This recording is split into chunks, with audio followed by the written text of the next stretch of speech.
안녕하십니까. 알파스트리트 파트너스입니다. 2024년 5월 14일 화요일 마감 시장 보겠습니다. 코스피 지수가 0.11% 올라서 2730으로 마감했습니다. 오늘 코스피 거의 움직임이 없었습니다. 아무래도 미국 CPI가 수요일 밤에 이제 발표가 되다 보니까 방향을 못 잡고 있는 것 같습니다. 일단 뭐 미국 CPI 3.4% 지금 예상을 하고 있고요. 물가 지수가 역시 쉽게는 안 떨어집니다. 지금 거의 보면 1년 내내 3%대에서 계속 움직이고 있는 그런 모습이고요. 연준이 목표로 하는 2%대는 도저히 오지 않고 있습니다. 네, 그래서 뭐 금리 인하가 좀 쉽지는 않은 그런 상황이고요. 그래도 지금 기준금리가 5.5% 그리고 미국 10년물이 4.4%니까 물가 상승률에 비해서는 그래도 금리가 좀 높은 수준이라서 금리가 내려오기는 내려올 겁니다. 근데 많이는 안 내려올 것 같은 그런 상황인 것 같아요. 간밤에 미국 증시도 그렇게 큰 움직임은 없었습니다. 다우가 계속 꾸준히 올랐는데 어제는 드디어 빠졌네요. 0.2%가 빠졌고요. 나스닥은 0.29%가 올라서 약간 엇갈렸습니다. 종목별로 보시면 애플이 좀 강했고요. 애플이 1.7% 이렇게 올랐습니다. 그리고 테슬라가 2% 올랐습니다. 중국 전기차에 대해서 미국이 100% 관세를 때린다고 하죠. 근데 그게 호재로 일단은 작용을 했습니다. 그래서 테슬라가 오르고 그랬는데 글쎄요, 일단 미국 시장에 있어서는 호재겠죠. 근데 테슬라가 중국에서 또 타격을 받지 않을까 그런 걱정도 사실 되긴 하는데 일단은 주가는 오르기는 했습니다. 그리고 반도체 주식들도 대체적으로 좀 올랐습니다. 마이크론이 1.4% 올랐고요. 엔비디아가 0.6% 이렇게 올랐습니다. 근데 어제 뭐 미국 증시도 그렇게 큰 움직임은 없었습니다. 종목별로 뭐 오른 주식, 빠진 주식이 거의 한 반반 정도 되는 것 같고요. 그렇게 딱 움직임이 느껴지는 그런 장은 아니었던 것 같습니다. 오늘 우리 장도 보면 뭐 삼성전자가 또 오늘도 0.1% 빠져서 계속해서 좀 약한 모습이고요. 삼성전자 같은 경우는 반도체 회사 중에서도 참 못 올라오는 것 같아요. 오늘도 하이닉스는 좀 올랐습니다. 0.8% 이렇게 올라왔고요. 반면에 오늘 좀 많이 빠진 종목은 금융주가 오늘은 좀 많이 빠졌습니다. KB금융이 2.4%, 하나금융주도 3.4% 이렇게 빠지면서 금융주가 좀 많이 왔다 갔다 하는데요.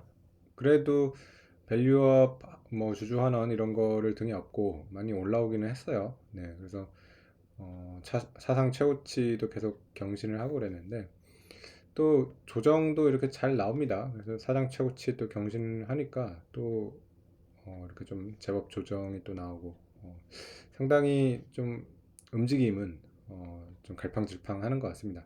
올라가더라도 좀 불안하죠. 아무래도 우리나라의 그 뿌리 깊은 그런 관치금융이나 이런 것들이 또 언제 튀어나올지 모르기 때문에 여전히 뭐 그렇게 안심이 되는 그런 지금 주주환원 정책이라고 볼 수는 없을 것 같습니다.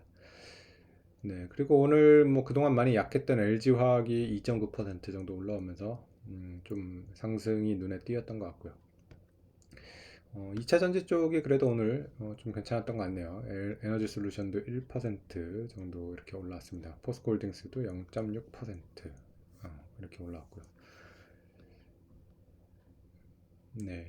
그리고 참 우리나라 증시에 이제 안타까운 일이 계속해서 쪼개기 상장이 이뤄지고 있습니다. 현대마린솔루션 같은 경우 오늘 6% 오르면서 20만 원대 이렇게 진입을 했는데 시가총액이 벌써 9조가 넘습니다. PER이 지금 55배 정도 되면서 뭐 이미 가치 평가로는 굉장히 고평가가 돼 있습니다. 공모가가 8만 원 수준이었는데 사실 공모가 자체도 싼 가격은 아니었거든요. 굉장히 비싸다고 했는데 이제 이게 이렇게 될 수밖에 없는 이유가 우리나라 시장이 지금 현재 공매도가 안 되고 있죠. 특히 이렇게 신규 상장 종목 같은 경우는 공매도가 거의 뭐 된 적이 없었습니다. 그러다 보니까 수급상으로 자꾸만 이렇게 되는데 특히 패시브 펀드한테 이렇게 떠넘기는 게 굉장히 큽니다. 이렇게 신규 상장 종목이 되면 더군다나 이렇게 시가총액이 크다 보면 패시브 쪽에서 계속해서 이 종목을 편입을 해야 되기 때문에 수급상으로 가격 불문하고 이렇게 올라가는 그런 상황이 잘 발생을 하고 있습니다. 이거는 근데 결국에는 대다수의 투자자들한테 피해를 주게 되는데요. 물론 이제 HD 현대 원래 이제 모회사죠. 모회사 주주한테 가장 큰 피해를 주게 되는 거고요. 전체적인 시장에도 계속해서 지수를 떨어뜨리는 요인이 될 거고요. 아무래도 일종의 물타기라고 하죠. 계속해서 주식이 신규로 공급이 되고 그런 신규로 공급되는 주식들을 굉장히 비싸게 패시브나 지수 아니면 이런 데서 편입하거나 사야 되는 그런 상황이 되기 때문에 국내 주식의 뭐 근본적인 문제는 계속되고 있습니다. 네, 그래서 뭐 한국 주식 같은 경우는 이런 좀 제도상의 후진성 이런 것들이 개선되지 않는 이상은 계속해서 약할 수밖에 없는 그런 상황인 것 같고요. 그러다 보니까 뭐 코스피가 지금 세계 증시들이 다 사상 최고치를 경신하고 훌쩍 나가고 있는데 여전히 코스피 사상 최고치인 3,300에 전혀 못 미치는 그런 수준을 보여주고 있습니다. 네.